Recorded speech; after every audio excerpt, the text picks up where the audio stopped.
Konoha travaillait avec application sur son histoire, dans laquelle elle avait donné son propre nom à l'héroïne magique. Dans son récit, cette héroïne partait à l'aventure aux côtés de son grand amour. Mais la magie de son imagination s'effondra brutalement lorsque sa mère fit irruption dans sa chambre, exigeant qu'elle se concentre plutôt sur ses études. Konoha refusa d'obéir, affirmant que l'apprentissage des pouvoirs magiques était bien plus important que les manuels scolaires. Elle adorait s'immerger dans ces mondes fantastiques, rêvant qu'un jour, elle serait appelée dans un univers mythique rempli d'aventures et de merveilles.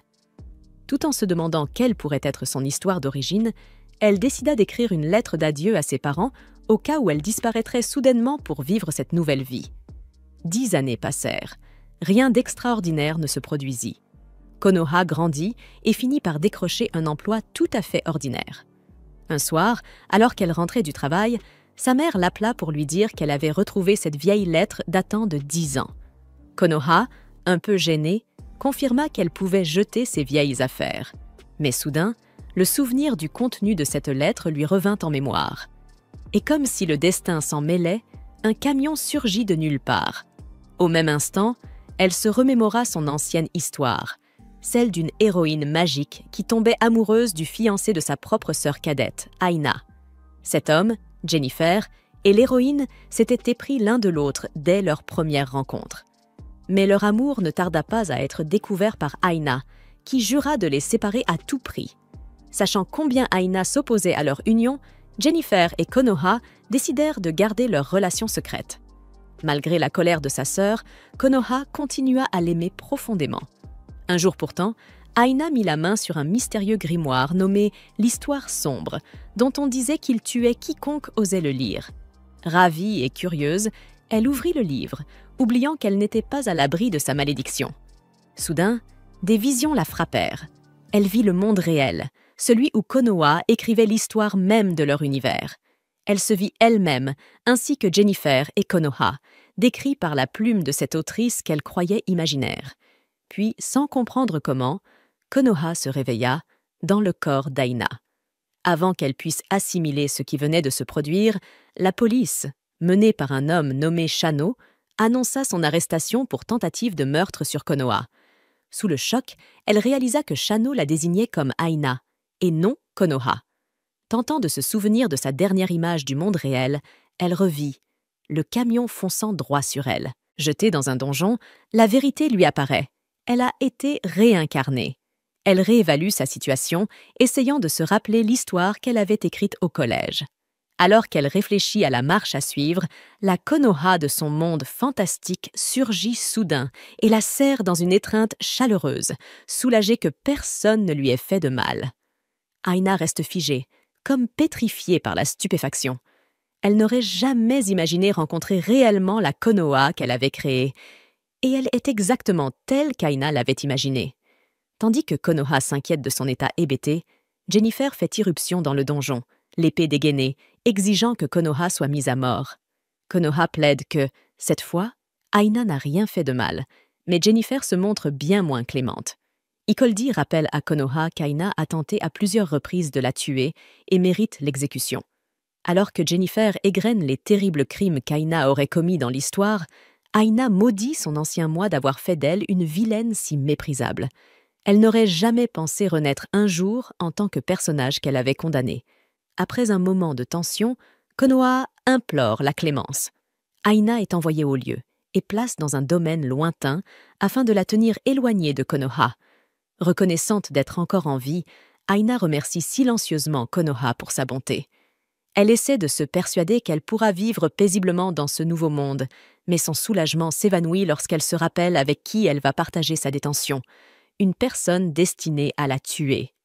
À leur arrivée au manoir, un majordome l'informe qu'elle y restera 3 mois.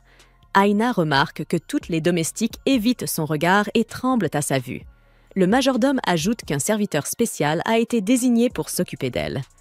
Aina jette un œil dans l'une des chambres préparées pour elle, vérifiant prudemment la présence d'assassins. À son horreur, elle aperçoit Sol, un personnage qu'elle avait imaginé devant finir par la tuer. Il est présenté comme son préposé personnel, chargé de rendre son séjour plus confortable. Connaissant sa véritable mission, Aina recule aussitôt lorsqu'il s'approche. Sol suppose qu'elle est simplement épuisée par le voyage et, d'un ton doux, insiste pour qu'elle se repose pendant qu'il lui prépare une boisson chaude. Une fois qu'il s'éloigne, Aina pousse un soupir de soulagement, mais ce répit est de courte durée. Elle se rappelle qu'elle doit éviter à tout prix chaque drapeau de mort si elle veut survivre. Elle tente de ressasser les détails de l'histoire, mais trop de temps a passé pour qu'elle se remémore tout. Finalement, elle conclut que sa meilleure chance de survie est de prouver qu'elle ne constitue aucune menace pour Konoha. Elle ne remarque pas le retour de Sol. Il revient en silence, portant un couteau destiné à mettre fin à sa vie. Alors qu'il s'avance lentement, Aina se souvient soudain que c'est précisément à ce moment-là que Sol est censé faire sa première tentative de meurtre. Elle se retourne aussitôt pour lui faire face. Pris de court, Sol se ressaisit immédiatement et reprend son rôle de majordome irréprochable. Il lui verse une tasse de thé, l'air parfaitement courtois, et lui demande poliment quels sont ses projets. Aina, comprenant son petit jeu, décide d'entrer dans la danse. Tout en répondant calmement, elle observe discrètement la pièce, cherchant du regard le couteau qu'il est censé utiliser contre elle. Elle déclare qu'elle souhaite écrire une lettre à Konoha. Dès qu'il quitte la pièce, Aina se promet intérieurement de mener une vie paisible, de prouver qu'elle ne représente aucun danger, et même d'épouser un noble sans éclat afin de pouvoir être heureuse dans ce monde. Mais Sol revient bientôt et tente de s'approcher à nouveau, ses intentions demeurant floues. Dès qu'elle remarque son comportement, il se remet aussitôt dans la peau du parfait serviteur et lui tend un élégant nécessaire à correspondance, comme il l'avait promis. Aina se met aussitôt au travail, déterminée à survivre. Sa première étape, écrire une lettre à Konoha dans laquelle elle affirme approuver sa relation avec Gina Ford et lui présente ses excuses les plus sincères pour toutes les atrocités qu'elle lui a faites subir. Pendant qu'elle écrit, Sol, resté près de la porte, observe discrètement, intriguée par son attitude. Pourquoi Aina, soudainement, écrit-elle à Konoha? Au lieu de la lui remettre, il décide de livrer la lettre à Gina Ford. Celui-ci est stupéfait en lisant le contenu. Il lui semble impossible qu'Aina ait pu écrire une telle chose. Malgré ses mots d'excuse, il y voit une nouvelle ruse, une tentative manipulatrice pour regagner la confiance de Konoha et frapper à nouveau. Sol, lui, remarque qu'Aina paraît bien plus prudente qu'auparavant, réagissant même aux moindres traces d'hostilité dans l'air. Malgré ses doutes, il reste fidèle à sa mission. Accomplir la volonté de Gina Ford et éliminer Aina tant qu'elle est encore confinée. Plus tard, Sol revient auprès d'elle et lui annonce que la lettre n'a pas pu être remise, car Konoha est parti en voyage avec son oncle. Essayant de se souvenir de ce détail, Aina se rappelle avoir inclus cet oncle dans le passé de Sol. C'était lui qui avait vu Konoha sauver Sol du désespoir alors qu'il n'était qu'un enfant. Sans réfléchir, Aina répète les mêmes paroles réconfortantes que Konoha avait dites à Sol des années auparavant. Ces mots figent Sol, qui la regarde, abasourdie. Consciente qu'elle vient de susciter des soupçons, Aina prétend aussitôt avoir froid et se retire dans sa chambre. Une fois seule, elle s'inquiète d'avoir peut-être déclenché un nouveau « drapeau de mort » et tente fébrilement de se souvenir de ce que font Konoha et Gina Ford à ce stade de l'histoire. Elle se remémore que Konoha et Gina Ford parvenaient souvent à se voir grâce à leur oncle, qui avait toujours soutenu leur relation. Mais à ce moment précis du récit, les deux amoureux étaient censés se retrouver. Sans savoir que leur oncle leur avait tendu un piège, Aina se souvient qu'à l'origine de son histoire, elle n'était présentée que comme la grande méchante du prologue. Le récit devait pourtant contenir d'autres ennemis destinés à mettre Konoha à l'épreuve. Dans le premier chapitre, le véritable antagoniste n'était autre que leur oncle, un homme rongé par une malédiction née de son amour impossible pour leur mère. Comme Konoha avait grandi en devenant le portrait craché de cette dernière, l'oncle avait développé une obsession malsaine à son égard. Un jour, il la piégeait dans un endroit isolé. Alors qu'il tentait de profiter d'elle, Konoha éveillait pour la première fois sa magie cachée et réussissait à lui échapper. Cependant, Gina Ford tombait victime des machinations de l'oncle, ce qui poussait Konoha à entreprendre un long voyage pour trouver de quoi le ramener à la vie. Essayant de reconstituer la chronologie de ce qu'elle avait écrit, Aina se demande si le prétendu voyage de Konoha avec leur oncle correspond justement à cet épisode. Mais elle n'a pas le luxe d'y réfléchir davantage. Sa priorité est de survivre. Pourtant, repenser à la bonté de Konoha la remplit de culpabilité. Cherchant désespérément une issue, elle tente de demander de l'aide aux domestiques du manoir, mais tous l'évitent comme la peste. Elle aperçoit alors Sol, qui lui rappelle calmement que chaque serviteur a ses propres tâches et qu'elle ne peut plus les traiter comme autrefois, lorsqu'elle vivait encore dans la demeure principale. Aina voudrait protester, mais elle comprend vite que personne ne croira son histoire. Silencieusement, elle prend une décision. Quitter le manoir pour sauver Konoha et Gina Ford, quitte à affronter le monde qu'elle a elle-même créé. Rassemblant quelques pierres dans un sac, elle s'empare d'un cheval. Mais si, dans son roman, son personnage était une cavalière accomplie, la réalité la rattrape bien vite. La peur la tenaille à chaque galop. Pendant ce temps, Konoha, Gina Ford et leur oncle atteignent une vieille église. Les deux amoureux projettent de s'y marier en secret. L'oncle, feignant la bienveillance, persuade Gina Ford de laisser son épée à l'entrée, sous prétexte que la cérémonie doit rester sacrée. Aina galope à toute allure jusqu'à l'église, arrivant juste à temps pour voir son oncle lever son arme contre Gina Ford. Sans réfléchir, elle lance son sac de pierres avec force, le frappant de plein fouet et sauvant ainsi Konoha et Gina Ford.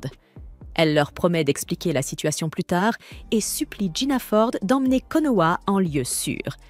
Elle lui confie sa sœur comme un trésor qu'elle n'a jamais su protéger. Enfin, Aina pousse un soupir de soulagement, avant que son oncle, à moitié sonné, ne se relève, prêt à attaquer de nouveau. Mais au dernier moment, Sol surgit et la sauve in extremis. Sous le choc, Aina ne peut s'empêcher de remarquer à quel point il est élégant, même en la réprimandant doucement pour sa témérité. Reprenant son calme, elle lui demande comment il a su où la trouver. Sol, d'un ton neutre mais protecteur, lui avoue qu'il l'a suivie depuis son départ du manoir. Incapable de la laisser s'aventurer seule dans un monde, Aina ressent une profonde culpabilité d'avoir infligé tant de souffrances à ses personnages. Peu à peu, elle se met à porter le poids de leur douleur, comme si elle en était la véritable responsable. Alors qu'elle s'apprête à partir, Gina Ford s'approche d'elle. Il lui demande si, depuis le début, elle n'a pas secrètement protégé Konoha de l'obsession de leur oncle, insinuant que c'était peut-être la vraie raison de son opposition à leur relation. Aina ne peut s'empêcher de trouver son raisonnement simpliste, presque naïf. Pourtant, elle choisit d'aller dans son sens. C'est la seule explication plausible qui puisse prouver son innocence et lui éviter une fin tragique. Avant qu'elle n'ait le temps de répondre davantage, Sol intervient. Il déclare vouloir exprimer sa gratitude, non pas à Aina, mais à Konoha. Il explique que c'est grâce à la douceur et à la bienveillance de Konoha qu'il parvient à contenir son instinct meurtrier. Toutefois, il prévient froidement que si quelqu'un venait à lui faire du mal, il n'hésiterait pas une seule seconde à tuer. Aina comprend alors qu'elle n'a fait que gagner du temps. Si Konoha n'a pas encore éveillé ses pouvoirs, elle demeure sans défense. Et si le moindre malheur devait lui arriver, Aina sait qu'aux yeux de Sol, elle serait la première suspecte. 1 mois après sa réincarnation, Sol l'emmène à la campagne. Aina admire les paysages sublimes qu'elle avait elle-même imaginés autrefois dans son roman. Des collines verdoyantes, un ciel limpide et une brise légère. Mais un frisson soudain parcourt son dos, comme si elle venait d'oublier quelque chose d'essentiel. À leur arrivée, Konoha l'appelle avec chaleur. Aina, émue, décide d'aller la rejoindre, heureuse de pouvoir enfin passer un moment paisible avec la Konoha qu'elle a créée de toutes pièces. Mais avant qu'elle n'atteigne sa sœur, Gina Ford s'avance pour lui offrir son aide. Aina trébuche malencontreusement et Gina Ford la rattrape de justesse. Sol, impassible, intervient aussitôt. Il lui dit de ne pas déranger Gina Ford et ajoute qu'il se chargera personnellement de l'escorter. Aina se souvient alors qu'en créant le personnage de Sol, elle l'avait imaginé comme un majordome de glace, le parfait opposé de Gina Ford qu'elle avait conçu autour du feu et de la passion. Elle se surprend à admettre qu'elle avait investi tout son sens esthétique dans la conception de Sol. Froid, distant, mais d'une élégance redoutable, il reste à ses yeux l'incarnation même du charme sombre. En observant Konoha et Gina Ford rire ensemble au loin, Aina sent son cœur se serrer. Doucement, elle se fait la promesse silencieuse de protéger sa sœur, quoi qu'il en coûte. Cette fois, non pas en tant qu'autrice, mais en tant que sœur. Aina se remémore une époque où elle était encore son ancienne elle. Sa mère avait essayé de lui parler des histoires de cœur, Mais au lieu de donner une réponse normale, Konoha avait fièrement déclaré qu'elle était déjà fiancée à Jinford, un homme venu d'un tout autre monde. Après avoir travaillé dur pour prouver qu'elle n'était plus la méchante cruelle dont tout le monde se souvenait, Aina peut enfin profiter de journées paisibles avec sa sœur, comme celle-ci, passée à admirer les fleurs. Submergée par la joie, elle pousse un cri enthousiaste, mais heurte accidentellement Konoha du poing, la faisant tomber. Presque aussitôt, plusieurs gardes surgissent de leur cachette pour assurer la sécurité de Konoha. Aina se rappelle aussitôt qu'elle doit rester calme, car si Sol venait à se méfier d'elle, cela reviendrait à soulever de nouveau « drapeau de mort ». Elle explique nerveusement à Sol que sa main a simplement glissé. Sol la fixe un instant, un sourire poli aux lèvres.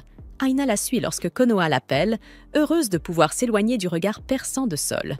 Lorsqu'elles atteignent une clairière voisine, une table y est dressée avec élégance. Konoha annonce joyeusement qu'elles vont conclure leur observation des fleurs par un thé de l'amitié, une petite fête en l'honneur d'Aina pour la remercier de lui avoir sauvé la vie. Sol lui sert le thé et Jinford explique qu'il est infusé à partir des meilleures feuilles du royaume. Aina respire profondément le parfum apaisant et se réchauffe au contact de la tasse. Autrefois, lorsqu'elle travaillait encore, elle n'avait jamais le temps de se préparer son propre thé et se contentait toujours de bouteilles toutes prêtes. Alors que la petite fête continue, Aina entend un bruissement non loin.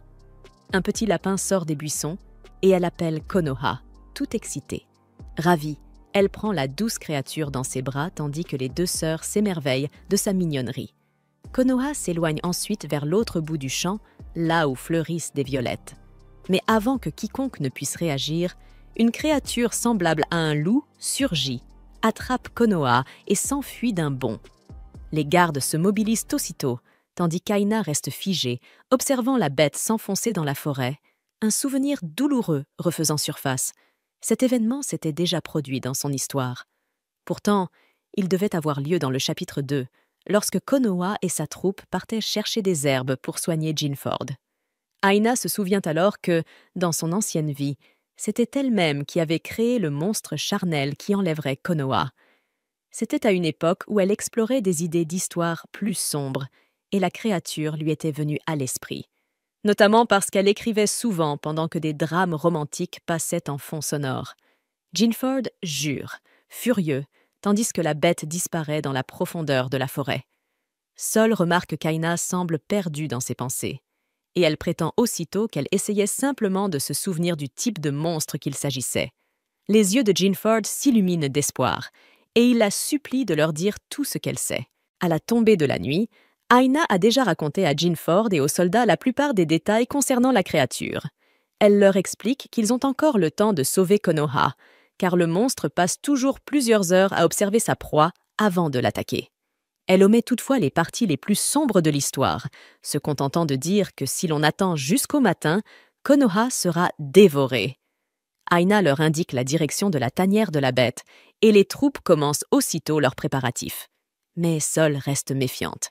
Elle lui demande comment Aina peut connaître autant de détails sur la forêt et sur le monstre. Paniquée, Aina prétend qu'elle avait étudié la forêt avant de venir ici. Sol, peu convaincue, la coince contre un arbre et exige de savoir pourquoi elle n'a prévenu personne plus tôt si elle connaissait déjà les dangers de cet endroit. Aina cherche désespérément une excuse, mais avant qu'elle puisse répondre, Jinford l'appelle pour qu'elle les guide jusqu'à la tanière du monstre. Aina accepte avec empressement, pensant qu'en sauvant encore une fois Konoha, Sol cessera enfin de douter d'elle. Elle mène le groupe jusqu'à un sentier sombre et étroit qu'elle sait mener tout droit vers la cachette de la bête. Au moment où elle s'apprête à parler, elle croise le regard inquiet de Jinford. Celui-ci se tourne vers elle et lui ordonne fermement de rester en arrière avec Sol. Aina ne proteste pas, mais elle ressent un profond malaise à l'idée d'être laissée seule avec cette dernière. Jinford lui promet qu'il fera tout pour ramener Konoha saine et sauve. Malgré tout, Aina ne peut s'empêcher d'être angoissée. Elle aime Konoha depuis le jour où elle l'a créée, mais désormais, l'histoire a déjà dévié de ce qu'elle avait écrit, et elle redoute ce qui pourrait arriver si Jinford affronte la bête seule. Avant même qu'elle puisse réfléchir davantage, un groupe de gardes surgit en courant, poursuivi par d'autres monstres. Puis, un cri strident déchire la nuit, celui de Konoha. Sans hésiter, Aina s'élance vers la voix. Elle sait que, parce qu'elle a modifié le cours du récit, Konoha n'a plus la magie qui devait la protéger. Voyant la créature lever la patte pour frapper, Aina attrape la première plante à sa portée et la lance de toutes ses forces sur la bête. Puis elle court, son cœur battant à tout rompre. Elle se répète qu'elle doit éviter la mort à tout prix. Pourtant, avant même de s'en rendre compte, elle se jette devant Konoha, la protégeant de son propre corps. Pendant un instant, elle ferme les yeux, persuadée que le coup fatal va la transpercer. Mais Jinford et Sol surgissent juste à temps et abattent la bête d'un seul élan. Alors que le monstre s'effondre, sa queue fouette violemment l'air une dernière fois, frappant Aina de plein fouet et la projetant contre un rocher tout proche. Jinford se précipite aussitôt vers Konoha pour vérifier si elle est blessée. Konoha lui adresse un doux sourire et lui dit qu'elle n'a jamais eu peur, car elle savait qu'il viendrait la sauver.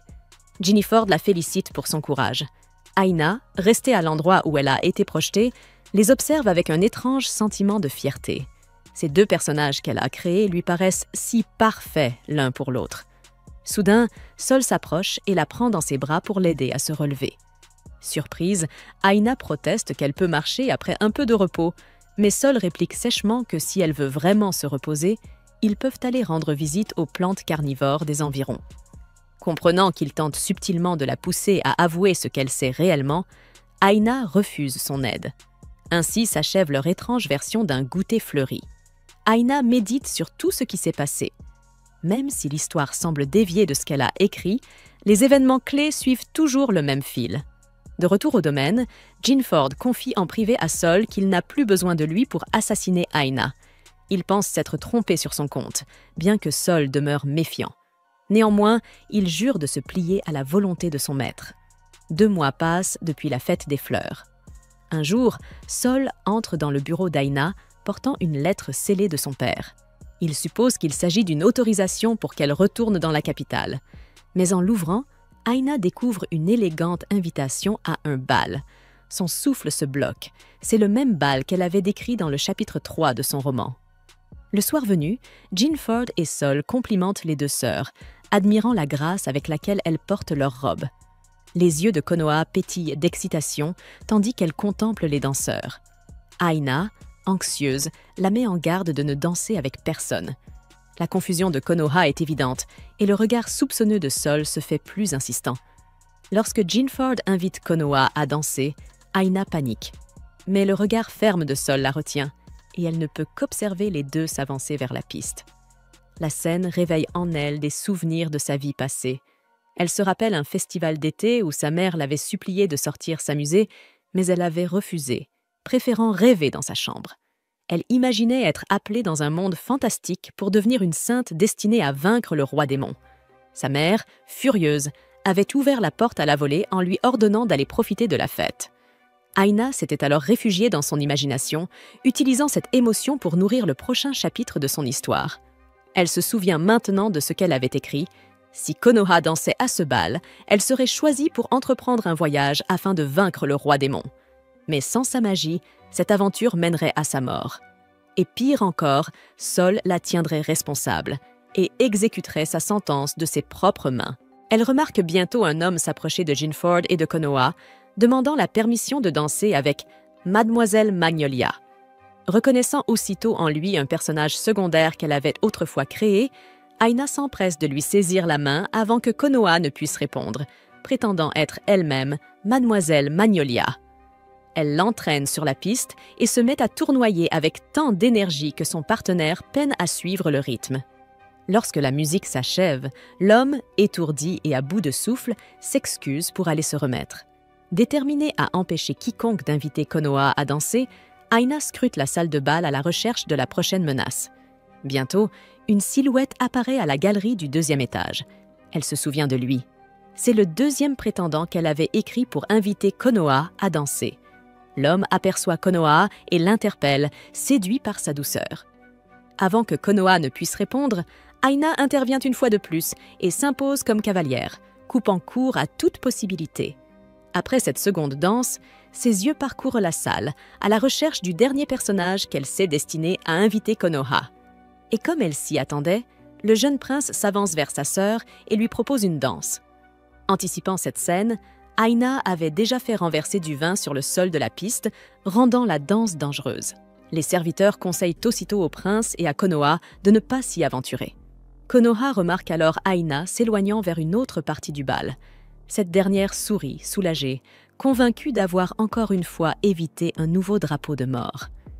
Elle se dirige rapidement vers le buffet, ses pensées déjà accaparées par les plats de viande rôtie. Mais avant qu'elle n'y parvienne, Sol lui barre le passage et lui tend la main pour une danse. La musique recommence, et avant qu'elle n'ait le temps de refuser, il l'entraîne sur la piste. Aina sent son cœur s'emballer. La main de Sol posée sur sa taille est ferme et indéchiffrable. Sous son contact, elle oublie presque de respirer. Alors qu'ils se déplacent à l'unisson, Aina ne peut s'empêcher de se demander pourquoi elle danse avec l'homme même destiné à mettre fin à sa vie. Sol finit par lui demander qui elle est vraiment. Il a remarqué ses actions étranges pour empêcher Konoha de danser et exige de connaître sa véritable intention. Agit-elle par protection ou par malveillance? Lorsque la musique s'éteint, Sol la quitte sans un mot de plus pour aller chercher une calèche. Aina reste là, troublée, le cœur battant encore. Les paroles de Sol résonnent dans son esprit tandis qu'elle peine à entendre. Désemparée et épuisée, Aina s'excuse en prétextant qu'elle a besoin de se reposer et s'éclipse vers un salon tranquille. Elle s'affale sur un canapé, ses pensées se brouillent peu à peu jusqu'à ce que le sommeil l'emporte. Pendant qu'elle dort, le chaos éclate. Des flammes commencent à se propager dans le manoir. Les invités sont évacués dans la panique. Dehors, Sol et Jinford cherchent frénétiquement Konoha, qu'ils finissent par retrouver assise sous un arbre. Elle leur explique qu'elle s'est tordu la cheville plus tôt et qu'Aina l'avait probablement remarqué, d'où son insistance à lui interdire de danser. C'est seulement à ce moment-là qu'il réalise qu'Aina a disparu. À l'intérieur, Aina se réveille en sursaut. Les couloirs sont engloutis par les flammes et toutes les issues visibles sont bloquées. La panique la saisit. Rien de tout cela ne figurait dans l'histoire qu'elle avait écrite. Elle rassemble son courage et décide de traverser le feu. Elle maudit sa destinée de vilainesse, celle que personne ne vient jamais sauver. Pourtant, elle se force à avancer, se répétant que tout ira bien tant que Konoha vivra heureuse. Soudain, une partie du bâtiment s'effondre, emprisonnant sa cheville sous les débris.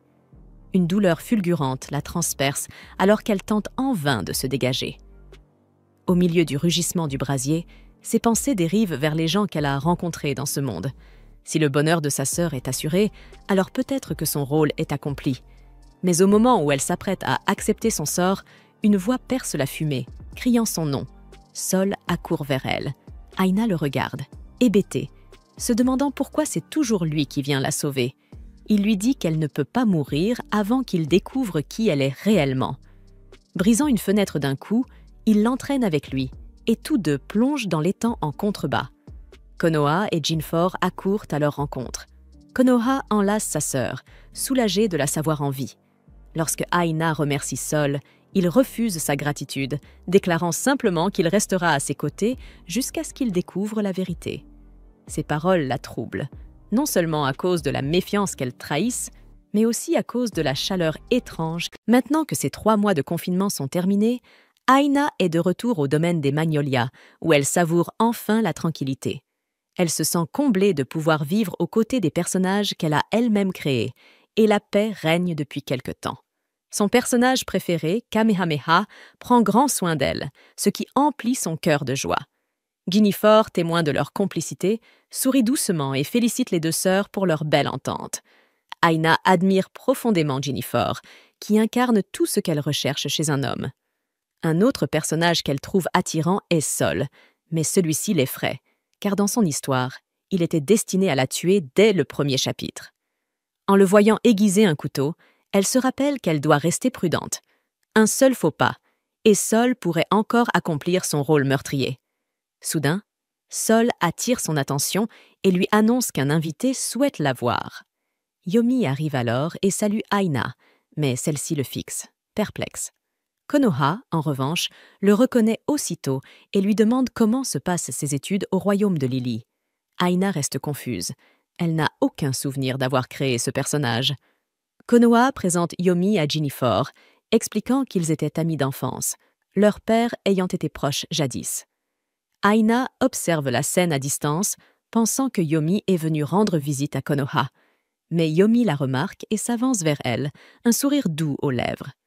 Il lui dit qu'il est enfin rentré à la maison et avoue, la voix tendre, que cela lui fait du bien d'entendre sa voix, car il l'aime. Ces mots surprennent profondément Aina. Depuis sa réincarnation, elle n'a reçu que de la haine de la part des personnages qui la connaissaient.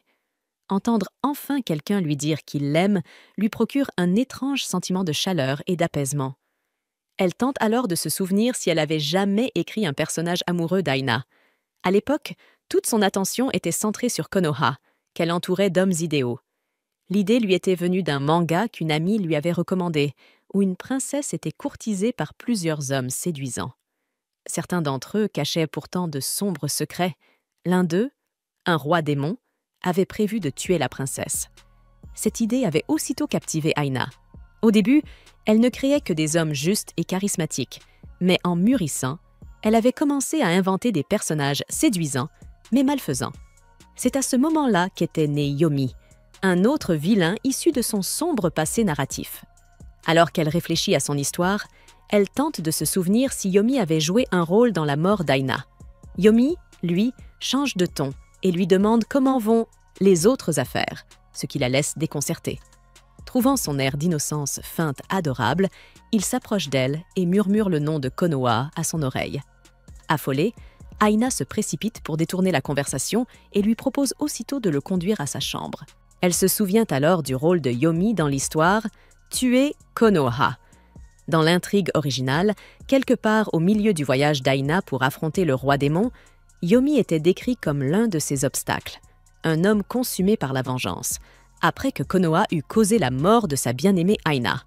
Comprenant que Yomi pourrait être ici pour assassiner Konoha, Aina commence à s'inquiéter que seule la soupçonne d'être la véritable instigatrice. Elle réfléchit frénétiquement à un moyen d'arrêter Yomi, mais en le regardant de nouveau, elle ne peut s'empêcher de maudire son ancien moi d'avoir créé un personnage aussi complexe et dangereux. De retour auprès de Konoha et des autres, Aina annonce qu'elle restera près de Yomi, sous prétexte qu'il a oublié comment fonctionne le royaume. Sol propose aussitôt de s'occuper lui-même de Yomi, mais Aina refuse fermement, arguant qu'ils sont plus à l'aise ensemble que séparés. Touché par ces mots, Yomi accepte volontiers, tandis que Sol, lui, devient de plus en plus méfiant.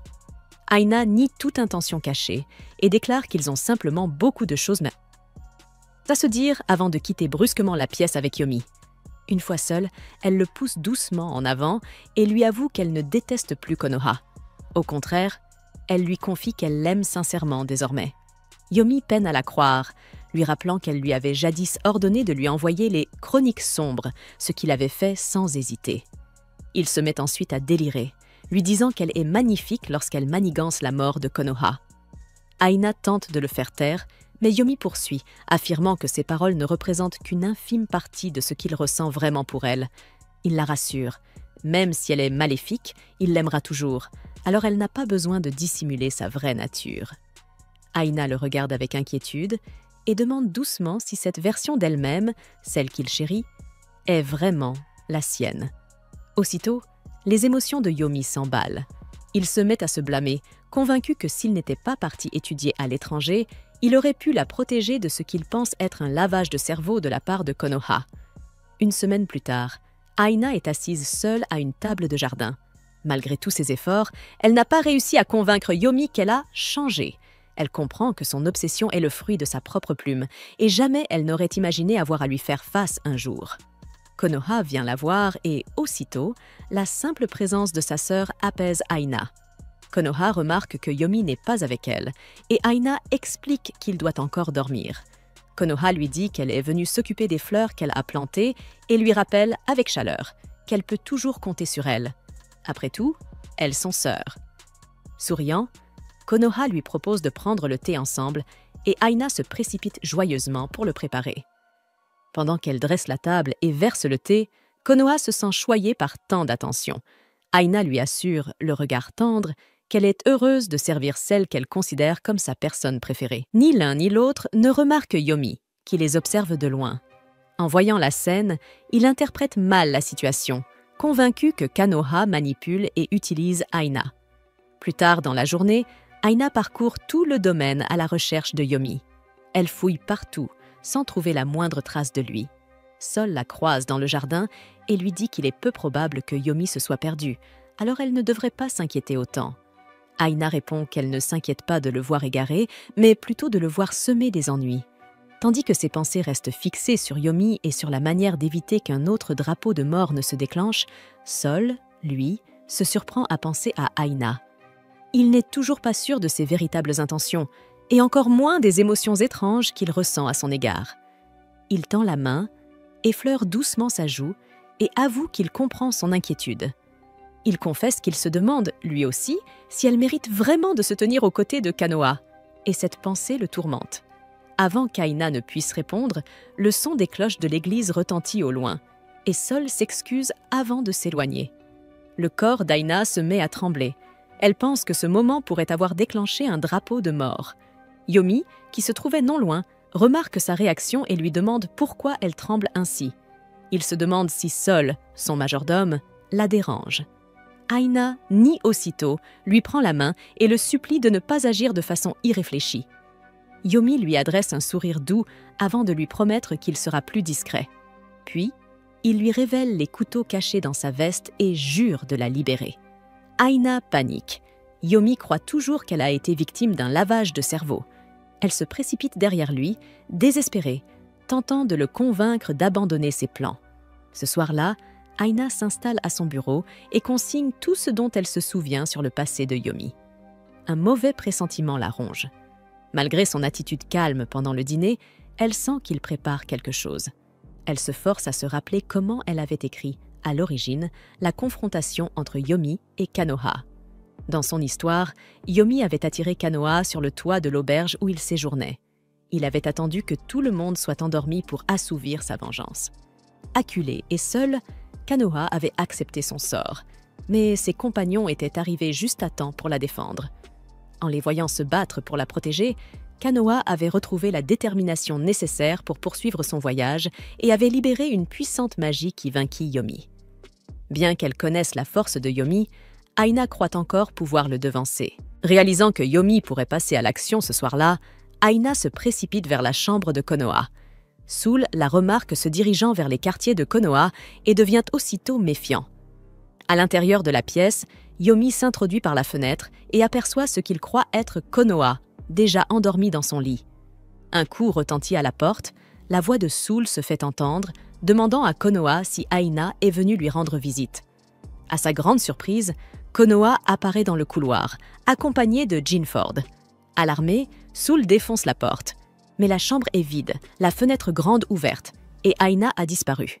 Sur le toit, Yomi s'apprête à frapper la silhouette devant lui, persuadé qu'il s'agit de Konoha. Mais au moment où sa lame s'abat, la figure bloque l'attaque et révèle son visage. C'est Aina. Yomi reste pétrifié en la voyant à la place de Konoha. Soul sort en trombe du manoir et aperçoit les deux sur le toit. Aina tente de raisonner Yomi, le suppliant d'arrêter. Elle affirme qu'elle ne déteste plus Konoha, mais Yomi refuse de la croire. Il soutient que Konoha est une tyranne qui réduit Aina en servitude. Ajoutant qu'encore ce matin, elle l'a forcé à lui préparer du thé. Aina se souvient de ce moment et essaie de lui expliquer qu'elle avait voulu le faire de son plein gré. Son véritable problème n'est pas Konoha, mais Soul. Konoha, elle, n'a jamais été qu'une personne bienveillante envers elle. Yomi croit alors comprendre la situation, mais sa vision reste totalement erronée. Il se persuade que la gentillesse de Konoha n'est qu'un masque et qu'elle a délibérément choisi un majordome difficile pour faire souffrir Aina. Désespérée, Aina crie qu'elle a besoin de Soul. À cet instant précis, Soul apparaît, juste à temps pour entendre ces mots. Avant que quiconque ne puisse réagir, une violente rafale de vent balaie le toit. Aina perd l'équilibre et glisse. Soul bondit en avant et la rattrape en plein air, s'agrippant au rebord du toit d'une seule main. Suspendu au-dessus du vide, il la gronde doucement pour s'être aventuré dans un endroit si dangereux, puis s'excuse de ne pas être arrivé plus tôt. Tandis qu'ils se maintiennent difficilement, Yomi les observe attentivement, un trouble grandissant dans sa poitrine. Yomi finit par proposer son aide pour remettre Aina en sécurité. Une fois tout le monde debout, Soul exige de savoir ce qu'il faisait sur le toit.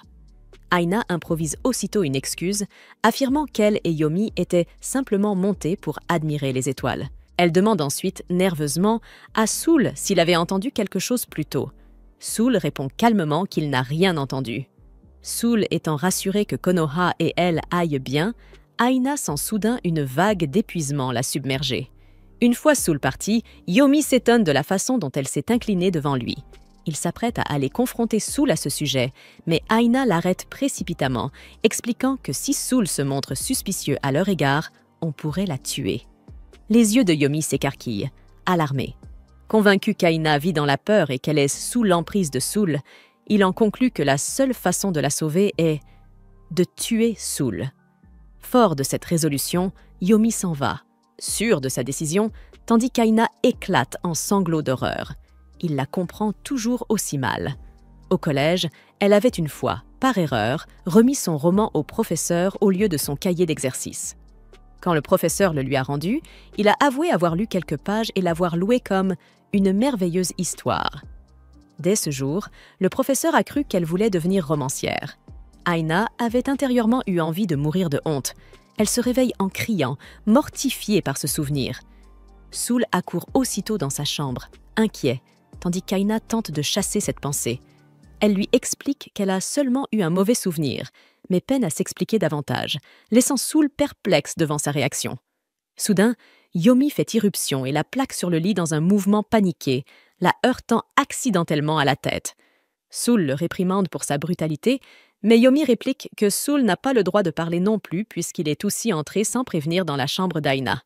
La tension monte et Aina comprend alors que Soul est désormais l'une des cibles que Yomi envisage.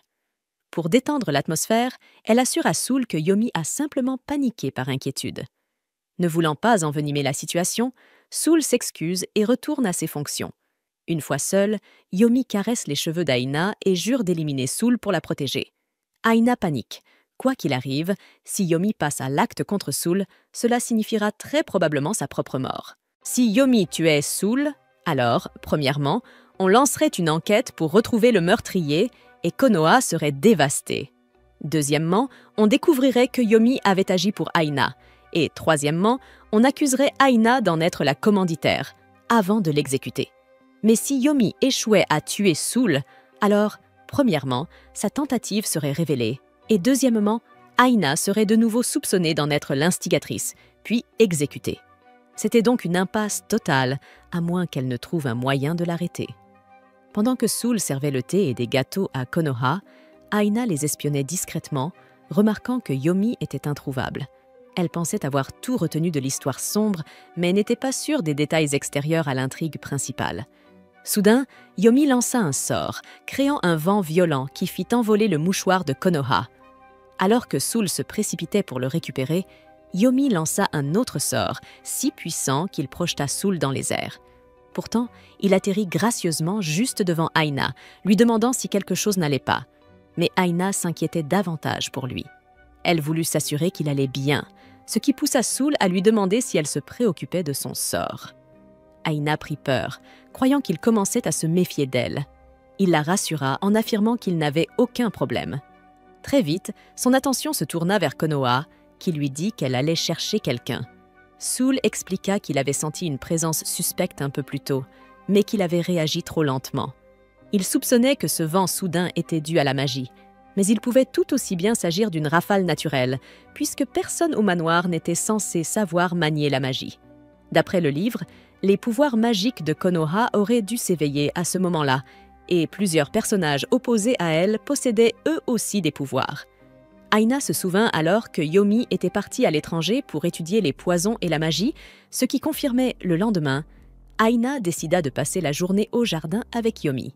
Ils croisèrent Jennifer et Konoha, en train de profiter d'un moment ensemble. Jennifer lui conseilla de se reposer un peu, sachant qu'elle avait veillé tard à lire. Les deux amoureux se regardaient tendrement et il lui promit de rester toujours auprès d'elle. En remarquant Aina et Yomi, Jennifer leur demanda s'ils profitaient aussi du soleil.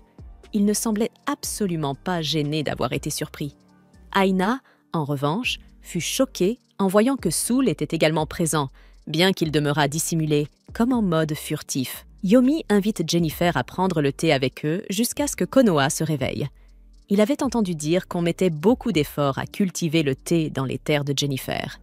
Il parla d'un excellent thé qu'il avait rapporté du royaume de Lily, espérant qu'ils pourraient le déguster ensemble. Jennifer, intriguée, avoua qu'elle n'avait jamais entendu parler d'un mélange à base de feuilles de thé de Lily et se réjouissait d'y goûter.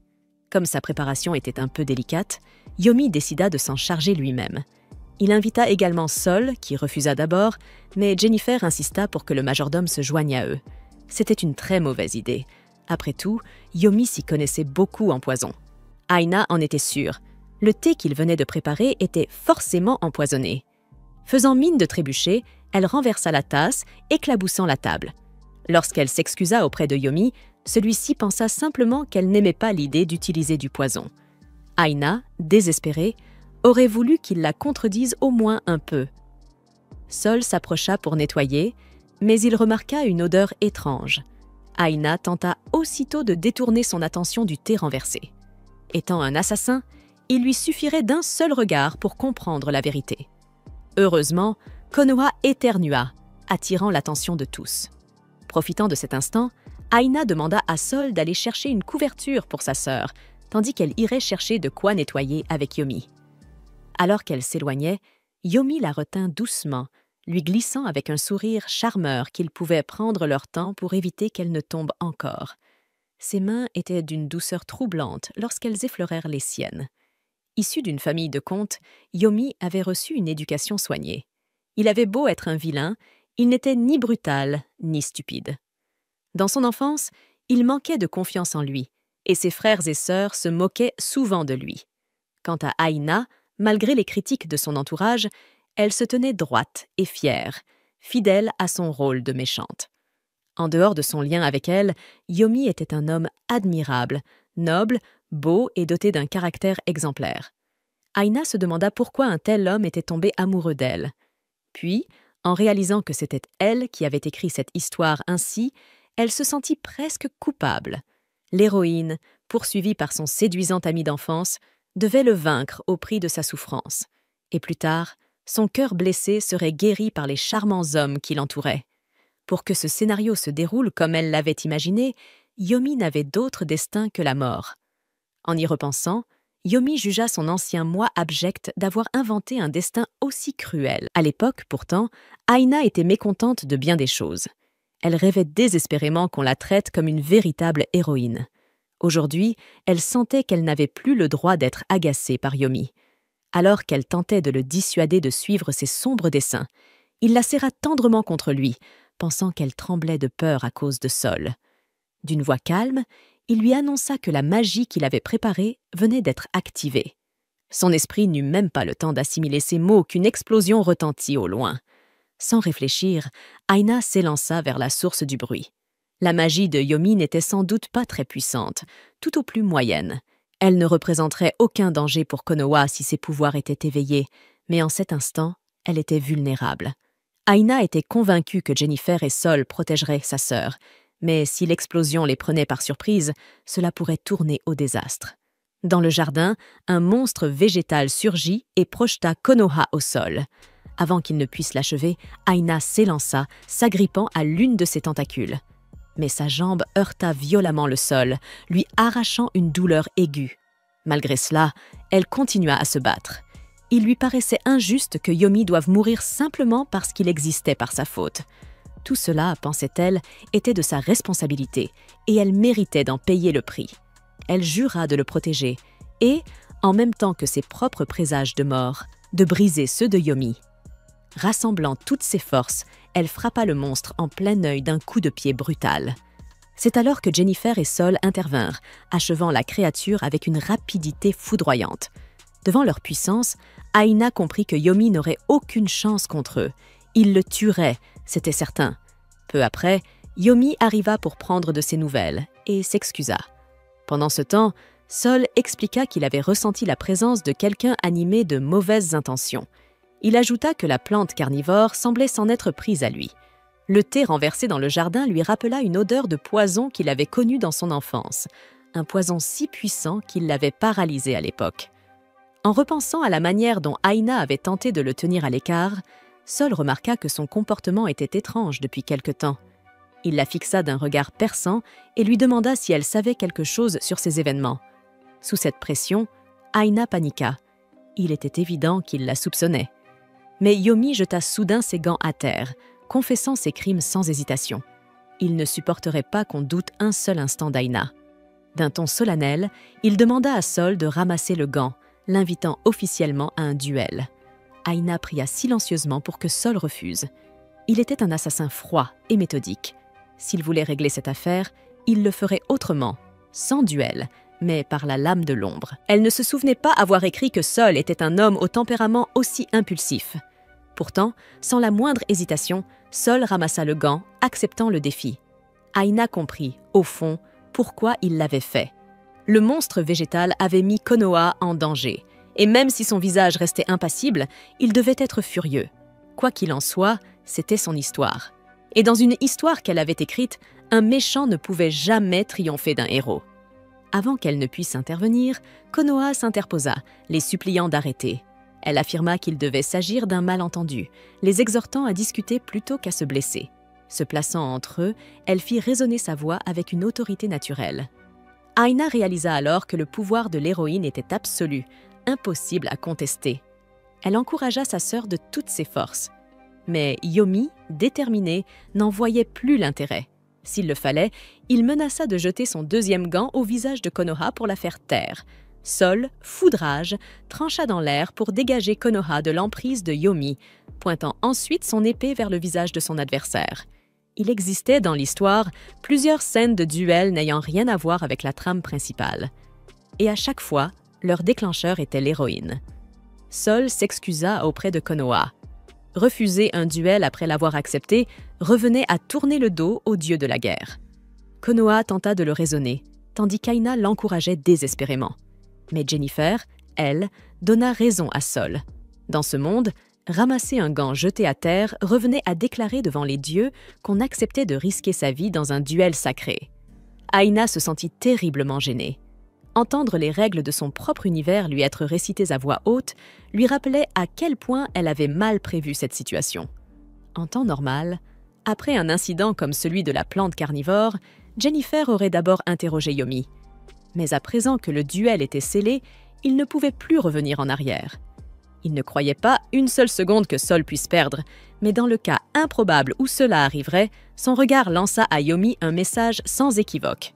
Peu après, Yomi et Sol se préparèrent à s'affronter. Conformément au rite, Jennifer proclama que chaque duelliste ne pourrait utiliser que sa main dominante. Il demanda à Yomi laquelle il préférait, au cas où il serait ambidextre, et celui-ci choisit la droite. Ainsi, seul le bras droit de Yomi et le bras gauche de Sol pourraient manier une épée. La victoire reviendrait à celui qui forcerait l'autre à se rendre, ou à celui qui survivrait. Tout cela, encore une fois, était la faute de l'Aina du passé. Sur un signe de Jennifer, le duel commença. En une fraction de seconde, les deux adversaires se ruèrent l'un sur l'autre, frappant avec une puissance dévastatrice. Aina, le cœur serré, était persuadée que Sol allait tuer Yomi. Elle voulut intervenir, mais Jennifer l'en empêcha, lui précisant qu'avant de connaître les véritables raisons de tout cela, elle n'avait pas le droit de bouger. Au collège, quand rien ne se passait comme elle le voulait, la véritable Konoha rêvait de posséder de la magie.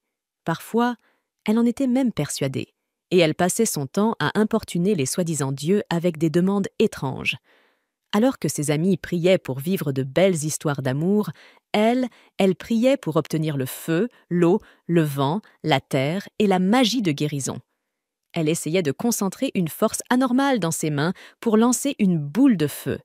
Mais tout ce qu'elle obtenait, c'était une chaleur bizarre au creux de ses paumes.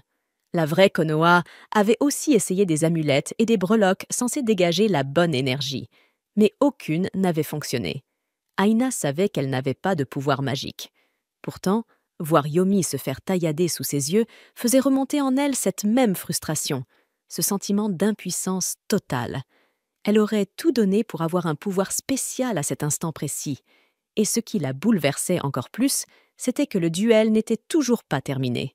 Aina s'en voulait de le penser, mais en matière de technique, Sol dominait largement Yomi. Elle se demanda un instant s'il se retenait, mais c'était impossible, pas tant que Konoha était impliqué. Jennifer, observant le combat, fit remarquer que Sol avait du mal. Ses mouvements semblaient maladroits, conséquence directe de la blessure qu'il s'était infligée en tombant du toit pour sauver Aina. Paniquée, Aina se demanda si Sol pouvait vraiment perdre. C'était bien que Yomi ne meure pas, mais si Sol tombait, il mourrait à sa place, et même sa mort ne ferait pas disparaître les drapeaux de mort qu'elle portait. Ignorant les ordres de Jennifer, Aina repoussa sa main et s'élança vers les deux combattants. Peu importait qui mourait, elle savait qu'on la soupçonnerait quand même. Elle s'interposa donc entre eux, arrêtant Yomi avant qu'il ne puisse abattre sa lame sur Sol, mais une fois là, elle ne sut plus quoi faire. Yomi lui ordonna de se retirer, mais elle lui fit signe, implorant qu'il arrête le duel. Malheureusement, il comprit de travers, pensant qu'elle était sous influence. Sol, de son côté, lui demanda aussi de se pousser. Elle le supplia, arguant que c'était trop dangereux, mais il refusa. Il ne pardonnerait jamais à Yomi d'avoir mis Konoha en danger. Aina se sentit désemparée, incapable de trouver comment réagir avec la même assurance que sa douce sœur. « Si j'étais Konoha, » pensa-t-elle, « le combat serait déjà terminé. » N'ayant plus d'autre choix, elle pointa le bras blessé de Sol et déclara d'une voix ferme que c'était une honte envers Dieu de se battre dans un tel état. Puis, sans réfléchir davantage, elle saisit son épée. Elle décida d'affronter Yomi elle-même. Mais Aina peut-elle vraiment vaincre Yomi? Après tout, elle avait bien réussi à dévier sa lame sur le toit. Peut-être cachait-elle plus de talent à l'épée. Yomi était déconcertée par le défi d'Aina, surtout qu'il faisait tout cela pour elle. Mais la jeune femme insista. Elle ne bougerait pas de sa place, même s'il devait la trancher. En vérité, l'épée était simplement trop lourde, et elle ne pouvait pas se déplacer. Rien ne garantissait que Yomi n'allait pas l'attaquer, alors c'était tout ou rien. Aina le provoqua, l'incitant à venir vers elle, tout en espérant intérieurement qu'il ne le ferait pas. Mais Yomi finit par laisser tomber son épée, incapable de la frapper. Aina ressentit alors une profonde culpabilité d'avoir piétiné tous ses efforts. Puisque le duel n'avait plus de raison d'être, Jinafort demanda à Yomi de tout leur expliquer seul, malgré ses blessures, se souciait davantage de Konoha que de lui-même. Même si elle affirmait ne pas s'en inquiéter, il lui demanda de se respecter davantage, car elle était trop gentille avec les autres. Soudain, Aina attrapa Yomi par la tête et la plaqua au sol, tout en s'inclinant pour présenter ses excuses. Elle expliqua que tout cela n'était qu'un malentendu. Yomi agissait ainsi pour elle, après avoir entendu des rumeurs disant que Konoha la maltraitait. Elle doutait que cette explication suffise, mais tout ce qu'elle pouvait faire, c'était s'excuser. D'un regard terrifiant, Jinafort lui demanda si elle avait terminé, mais elle continua à s'excuser tout en écrasant la tête de Yomi contre le sol. À la surprise générale, Jinafort s'agenouilla et s'excusa à son tour pour avoir mal jugé la véritable nature d'Aina. Il supposa que Yomi avait entendu parler de la manière dont il l'avait ostracisée, et pour cela, il prit une part de la faute. À son tour, Sol décida de ne plus rien ajouter à l'affaire. Il était l'homme capable de devenir un démon pour le bien de Konoha, et demanda à Aina d'éviter tout comportement ambigu à l'avenir. Son regard glacé la paralysa sur place, puis Jinafort porta Konoha pour faire soigner ses blessures. Il proposa ensuite de porter Aina pour qu'elle soit soignée à son tour, ce qui fit battre son cœur à toute vitesse, mais elle préféra accompagner Yomi. Bien que Yomi restât encore perplexe, Aina était heureuse d'avoir échappé à cette situation. Son corps devint soudain lourd et elle perdit lentement connaissance.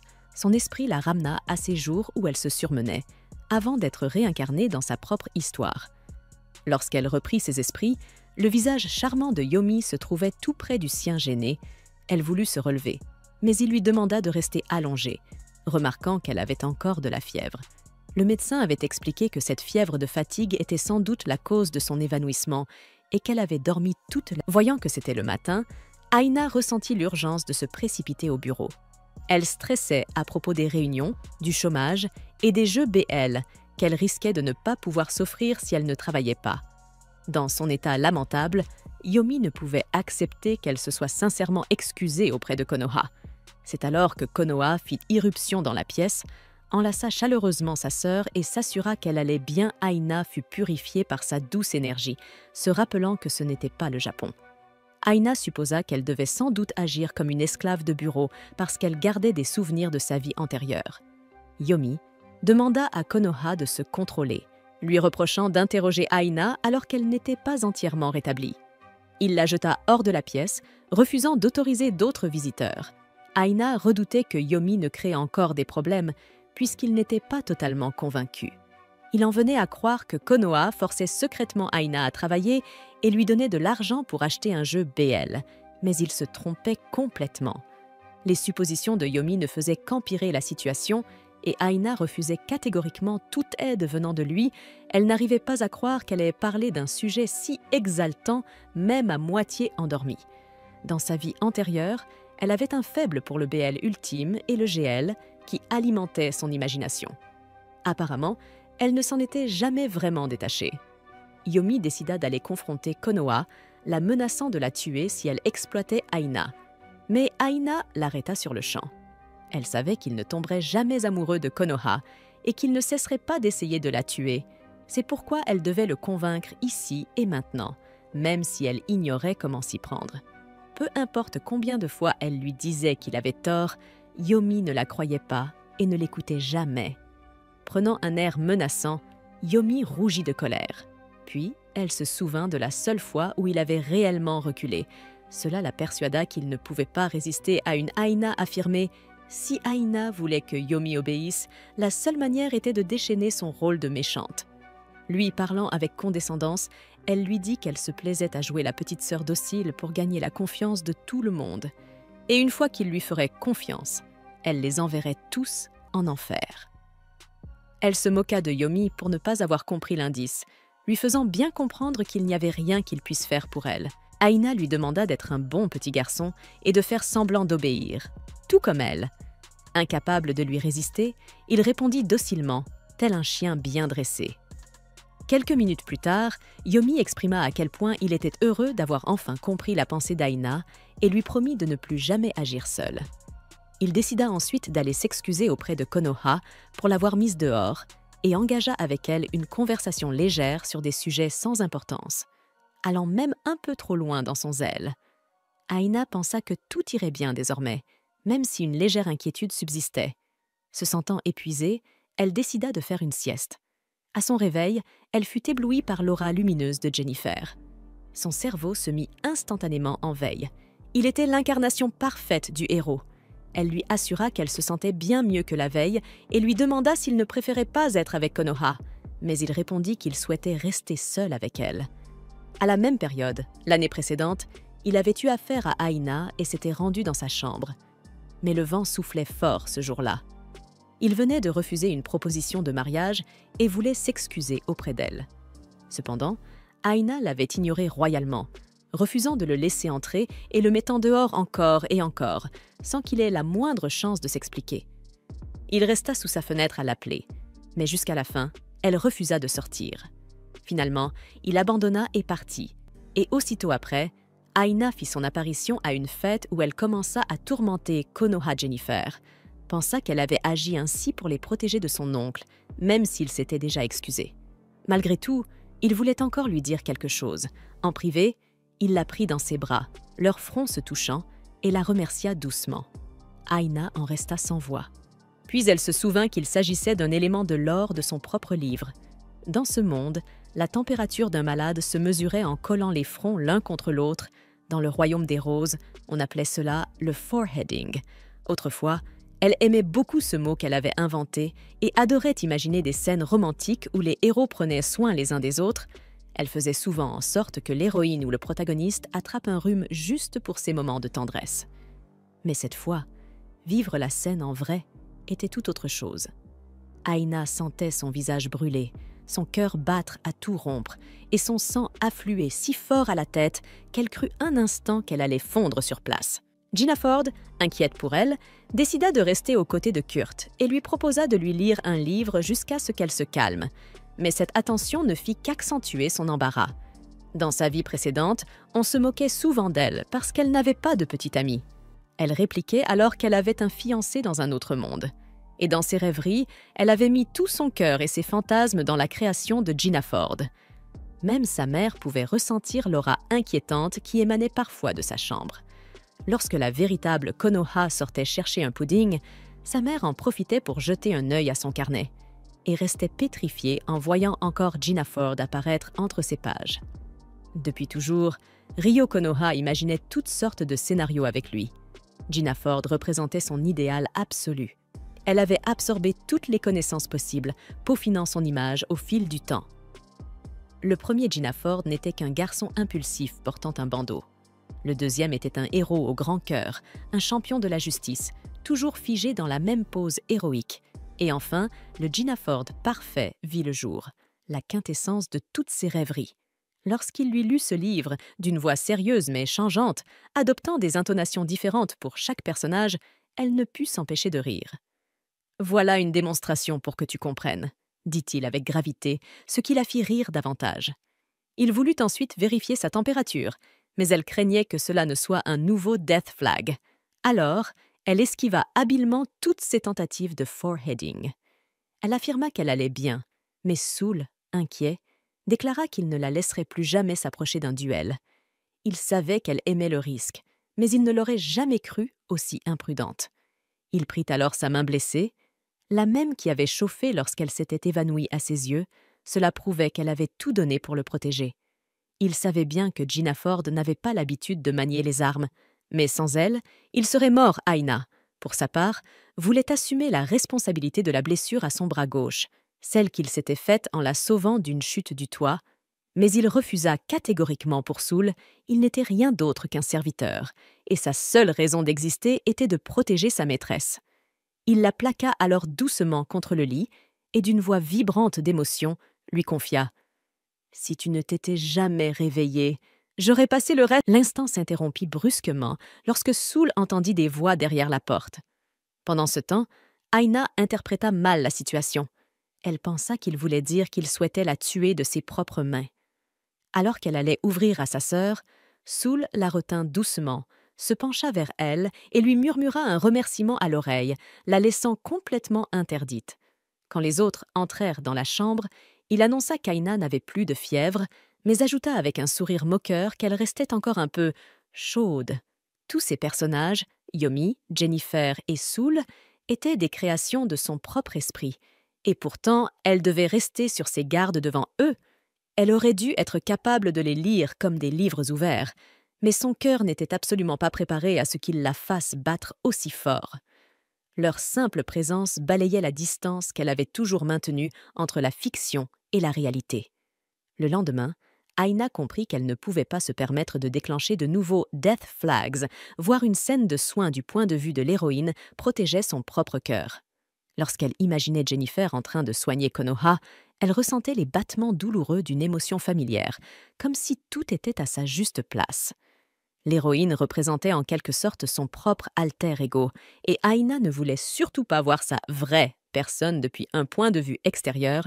Elle tenta alors de maîtriser ses émotions du mieux qu'elle pouvait. Un peu plus tard, Jennifer entra dans la chambre, se moquant gentiment de la coiffure d'Aina. Soul annonça ensuite que Konoha les demandait, et en voyant Soul s'approcher d'elle, Aina s'efforça de rester calme. Mais avant qu'il ne puisse dire quoi que ce soit, Yomi déboula dans la pièce et se précipita vers elle. Elle lui ordonna sèchement de ne pas bouger. Yomi expliqua qu'il souhaitait rester un peu plus longtemps, car une avalanche bloquait la route, l'empêchant de rentrer chez lui. Cette nouvelle signifiait qu'Aina allait devoir continuer à jouer le rôle de la méchante bien plus longtemps qu'elle ne l'aurait voulu. Et, à ce rythme, elle était...